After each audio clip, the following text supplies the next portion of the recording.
Pinag-aaralan mo rin ba yun? Alam mo yung dalawang team maglalaban kung ikaw Yes. tatawag eh. Bawat player, pinag-aaralan mo rin. I-scoutin namin. Scoutin nyo, di ba? O, sige, ganito. Scouting tingnan. para player yan. Tsaka yung coaches, ano, tendencies yan. Tendency. Pati habit ng mga player, Yes. matraveling ba, Pag-terador ka, ako, markado na rin kahit paano. madugo yan. Maraming Ah. pain na nangyari sa akin yan. Yung mga pain ng mga players, sa coaches, sa manager. Ako. Markado na pala, no? Yan, hindi ko makakalimutan yan. Markado na pala. Marami. Oh. Alam namin pag ikaw good or bad. Ito naman, Ref, anong payo mo may bibigay sa mga kabataan ngayon na nagpaplano maging professional referee sa Pilipinas?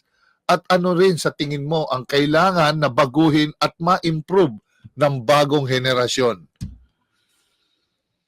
Siguro sa daming napapanooran, sabi na madaling mag-referee, pero kailangan talaga may balls ka rito. Ibang nasa loob, dedikasyon, para matuto ka talaga kung gusto mo to. Okay. Kung sa ano nga, marami nag-aral. Many are called but few is chosen. Yun. Sampu na referee na tuturuan ko, Oo. maswerte rin may dalawa akong gagaling na referee tungkol sa Maynila. Yun.